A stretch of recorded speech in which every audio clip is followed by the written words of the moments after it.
teman dari yang lain. Nah, anak-anak, kalau hari ini kalian mempunyai dua teman-teman baru yang sangat-sangat jauh dari sini. Siapa yang mau? Mau guru? Teriak sisi kelas. Lalu masing-masing saya bagi dua amplop. Yang satu berwarna putih dengan gambaran kayu di sampulnya. Yang satu berwarna coklat panjang. 1 jam kemudian kami isi dengan membalas surat. Saya persilakan semuanya membuka amplop putihnya masing-masing. Nah, anak-anak, coba dilihat dari mana asal teman baru itu. Pertanyaan saya diabaikan karena semuanya sudah sibuk membaca suratnya sambil tertawa senang. Beberapa anak memamerkan suratnya pada temannya yang lain. Yang lain tidak mengalah. Semuanya memamerkan suratnya kepada temannya. Dan saya hanya teriak bengong melihat itu. Semuanya tertawa senang sambil membaca itu. Hari itu saya sangat senang bertemu dengannya. Lalu saya bagi dulu amplop itu. Nah, tapi mereka semua sudah selesai menjawab amplop yang satu. Mereka semua menjawab, "Oh, dari Jakarta." Saya langsung senang mendengar mereka sudah bisa membaca. Karena pada saat saya meninggalkan kabupaten, mereka sudah tidak bisa membaca. Tapi saat saya sudah kembali ke desa, mereka bisa membaca. Perasaan saya sangat senang. Hari itu juga saya memperbanyak pelajaran bahasa Indonesia agar mereka tahu apa itu bercerita.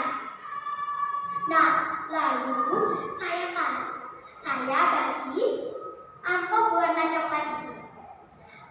Terus mereka buka.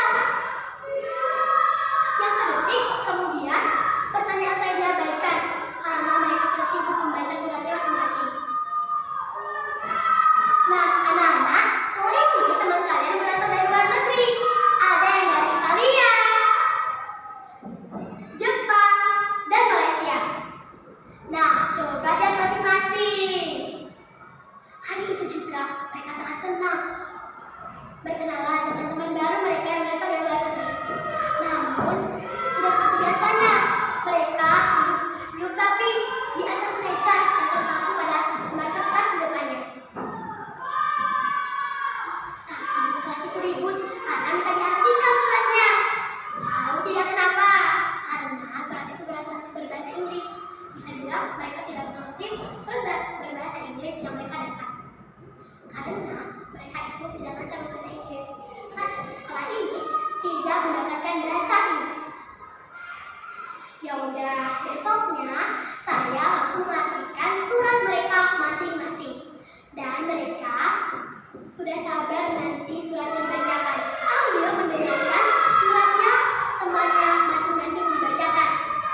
Saya sangat senang sekali mereka sudah bisa membaca.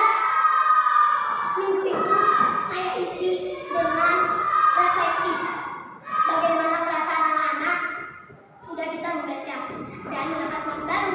Bagaimana ya perasaannya? Itulah tema refleksinya. Minggu itu saya tutup dengan itu. Pelajaran IPS tidak ada saat hari Senin, karena hari Senin saya balik ke desa. Lalu ada pelajaran IPS, tapi IPS digunakan karena gurunya sedang ada acara.